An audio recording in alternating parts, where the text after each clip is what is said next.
आप देख रहे हैं अल्फा डिफेंस हिंदी में आपका स्वागत है। आज के इस वीडियो में हम लोग बात करेंगे एडवांस मीडियम कॉम्बैट एयरक्राफ्ट यानी कि एमका के बारे में। इंडिया टीवी के मनीष प्रसाद यानी कि अपने मनीष भैया की तरफ से ट्विटर पर एक वीडियो रिलीज किया गया है जहां पर एएमसीए की डिजिटल प्रोटोटाइपिंग को दिखाया गया है। इस वीडियो के माध्यम से एएमसीए को लेकर कई चीजें बाहर निकल कर आई हैं। तो चलिए करते हैं आज के इस वीडियो में इन्हीं चीजों की एक एनालिसिस और समझने की कोशिश करते हैं कि एएमसीए प्रोग्राम किस तरफ बढ़ रहा है और आगे चीजें किस तरीके से डेवलप होंगी। लेकिन उससे पहले बात कर लेते हैं अनअकैडमी के बारे में। देखिए, अगर आप इंडियन आर्म फोर्सेस को ज्वाइन करना चाहते हैं तो अनअकैडमी आपके लिए एक बेहतरीन प्लेटफॉर्म साबित हो सकता है। अगर आप अनअकैडमी का सब्सक्रिप्शन अभी लेते हैं और आप हमारा कूपन कोड alpha22 का प्रयोग करते हैं तो आपको स्ट्रेट फॉरवर्ड 20% का डिस्काउंट मिलेगा। अगर आप NDA, CDS, AFCAT, Indian air force, navy, coast guard या सीएपीएफ को ज्वाइन करना चाहते हैं तो आपको यहाँ पर डेडिकेटेड कोर्सेज मिलेंगे जो आपकी इस जर्नी में काफी ज्यादा मदद करेंगे। कोर्सेज के लिंक आपको नीचे डिस्क्रिप्शन बॉक्स में मिल जाएंगे, लेकिन आप कूपन कोड यूज करना ना भूलिए क्योंकि उससे आपको 20% का स्ट्रेट फॉरवर्ड डिस्काउंट मिलेगा। लेकिन ये ऑफर केवल 29 जुलाई यानी कि 29 जुलाई तक ही वैलिड है। अनअकैडमी के इन कोर्सेज का जो सबसे बड़ा एडवांटेज है वो है इनके ब्रांडेड नोट्स। और अगर आप आइकॉनिक लर्नर सब्सक्रिप्शन लेते हैं तो आपको ये ब्रांडेड नोट्स आपके डोर स्टेप पे मिलेंगे। वहीं पर अगर आप प्लस लर्नर सब्सक्रिप्शन लेते हैं तो आपको ऐप में ये नोट्स मिल जाएंगे। ध्यान रहे ये ऑफर वैलिड है केवल 29 जुलाई तक। इसके अलावा आइकॉनिक सब्सक्रिप्शन के जो दूसरे एडवांटेज हैं वो भी इसको काफी ज्यादा अट्रैक्टिव बनाते हैं, जैसे कि आपको एक पर्सनल कोच मिलता है जो आपको 101 गाइडेंस प्रोवाइड करता है। साथ ही साथ आपको एक स्टडी प्लानर दिया जाता है जो कि एक कस्टमाइज बाई वीकली प्लान होता है जिसकी मदद से आप अपनी प्रोग्रेस को भी मॉनिटर कर सकते हैं। और सबसे इम्पोर्टेंट, जो आप मॉक टेस्ट लिखते हैं उसकी इन डेप्थ एनालिसिस मिलती है जिससे आपको फोकस एरिया समझ में आते हैं कि कहाँ पर आपको काम करना है और कहाँ पर आप सही जा रहे हैं। चलिए अब शुरू करते हैं आज का वीडियो।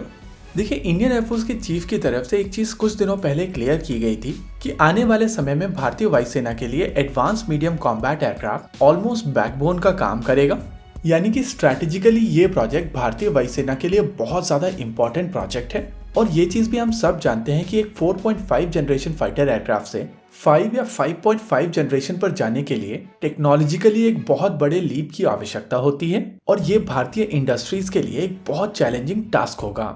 मनीष भैया की तरफ से जो वीडियो ट्विटर पर शेयर की गई थी उसमें एएमसीए और तेजस मार्क 2 दोनों के डिजिटल डिजाइन्स हैं। हालांकि मनीष भैया के वीडियो में तेजस मार्क 2 भी विजिबल है, लेकिन इसको लेकर एक डेडिकेटेड वीडियो अलग से किया जाएगा।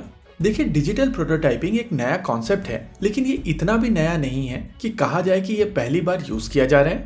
इससे पहले ऑटो इंडस्ट्री में डिजिटल प्रोटोटाइपिंग को काफी एक्सटेंसिव तरीके से यूज किया गया है और इस अप्रोच के यूज किए जाने के कारण प्रोटोटाइप डेवलपमेंट की जो कॉस्ट होती है वो कंपैरेटिवली कम हो जाती है। साथ ही साथ इस प्रोटोटाइप की डेवलपमेंट की जो लाइफ साइकिल है वो भी काफी हद तक कम हो जाती है, यानी कि इसके काफी ज्यादा एडवांटेजेस हैं। देखिए, किसी भी प्रोटोटाइप डेवलपमेंट के जो सबसे बड़े नाइटमेयर्स होते हैं वो है कॉस्ट ओवररन और टाइम ओवररन, और डिजिटल प्रोटोटाइपिंग की मदद से इन दोनों ही चीजों को अवॉइड किया जा सकता है। देखिए, डिजिटल प्रोटोटाइपिंग के दौरान इसमें जो मॉड्यूल्स यूज किए जाते हैं वो सिमुलेशन में कुछ उसी तरीके से बिहेव करते हैं जैसे कि फिजिकल वर्ल्ड में एक्चुअल कंपोनेंट बिहेव करता है, और इसी वजह से जो सिमुलेशन का डेटा होता है वो रियलिटी के काफी करीब होता है। इस तरीके के डेटा के साथ में जब कंपोनेंट को डिजाइन किया जाता है तो मैन्युफैक्चरिंग कंपैरेटिवली काफी ज्यादा आसान हो जाती है और टेस्टिंग में जाने से पहले सारे पैरामीटर्स ऑलरेडी आपके पास में अवेलेबल होते हैं। यानी कि ये कहा जा सकता है कि डेवलपमेंटल कॉस्ट और प्रोटोटाइप की डेवलपमेंट की टाइमलाइन कम तो होती ही है, साथ ही साथ टेस्टिंग की भी टाइमलाइन कम हो जाती है। देखिए, नॉर्मली जब एक डिजाइन बनाई जाती है तो इसको बेसिकली एक डिजाइन के तौर पर विकसित किया जाता है, लेकिन जब बारी आती है मैन्युफैक्चरिंग की तो बहुत सारे ऐसे कंपोनेंट्स होते हैं जिनकी मैन्युफैक्चरिंग बहुत ज्यादा डिफिकल्ट हो जाती है और इसी वजह से शॉप फ्लोर के ऊपर इन डिजाइन्स को चेंज करना पड़ता है। एलसीए तेजस के डेवलपमेंट के दौरान कुछ ऐसा ही हुआ था। एलसीए तेजस मार्क 1 का डिजाइन आडा की तरफ से किया गया है जो कि एक डीआरडीओ की लैब है, और ये डिजाइन एचएएल को बाद में ट्रांसफर किए गए थे जिनके बेसिस पर प्रोटोटाइप बनाए गए थे। यहाँ पर यह समझना जरूरी है कि HAL केवल एक मैन्युफैक्चरिंग एजेंसी थी जिनको इन डिजाइन के बेसिस पर इन फाइटर एयरक्राफ्ट्स को मैन्युफैक्चर करना था। लेकिन जब मैन्युफैक्चरिंग की बारी आई तो बहुत सारे ऐसे कंपोनेंट्स निकल कर आए जिनकी मैन्युफैक्चरिंग को लेकर बहुत सारे अलग अलग तरीके के चैलेंजेस थे, जिसके बाद HAL और ADA ने मिलकर इनके डिजाइन में चेंजेस किए थे। इस तरीके के चेंजेस के चलते, जिनको नॉर्मली शॉप फ्लोर पर किया जाता है, पूरे प्रोजेक्ट की टाइमलाइन डिस्टर्ब होती है और साथ ही साथ यहाँ पर कॉस्ट ओवररन्स भी होते हैं।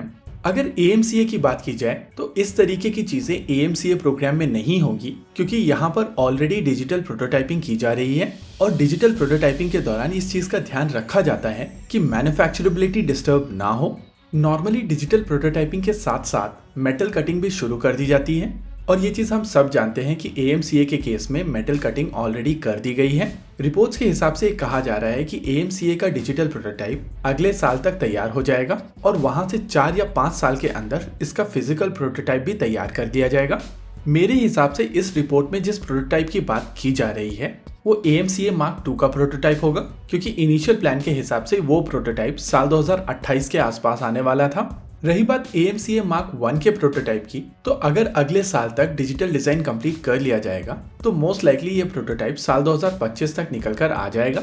देखिए, यहाँ पर ये समझना जरूरी है कि AMCA 2 फेजेस में बनाया जा रहा है और फेज 1 साल 2030 के आसपास अपने प्रोडक्शन में जाएगा, वहीं पर फेज 2 साल 2035 में अपने प्रोडक्शन में जाएगा। यानी कि यहाँ पर ये चीज कही जा सकती है कि ये लॉन्ग टर्म प्रोजेक्ट्स हैं और इसी वजह से ये एक्सपेक्ट करना कि साल 2028 के आसपास ये प्रोडक्शन में चले जाएंगे वो सही नहीं होगा। वैसे मनीष भैया की तरफ से जो वीडियो शेयर किया गया था उसमें AMCA के डिजिटल प्रोटोटाइप डिजाइन में 2 ऐसी चीजें हैं जो मुझे परेशान कर रही हैं। पहला, अभी तक AMCA के जितने भी डिजाइन एरो इंडिया या डिफेंस एक्सपो के माध्यम से बाहर निकल कर आए थे उनमें किसी में भी इंफ्रारेड सर्च एंड ट्रैक नहीं दिख रहा था और कुछ इंडिकेशंस थे कि इस एयरक्राफ्ट में इलेक्ट्रो ऑप्टिकल टारगेटिंग सिस्टम का प्रयोग किया जाएगा, जैसा कि F-35 लाइटनिंग 2 में किया जाता है। लेकिन इस डिजिटल प्रोटोटाइप डिजाइन में आपको इंफ्रारेड सर्च एंड ट्रैक दिखाई पड़ेगा और इस वजह से मुझे लग रहा है कि भारतीय वायुसेना की तरफ से AMCA Mark I में इंफ्रारेड सर्च एंड ट्रैक मांगा गया है, वहीं पर AMCA Mark II में शायद ये इलेक्ट्रो ऑप्टिकल टारगेटिंग सिस्टम्स का प्रयोग किया जाएगा।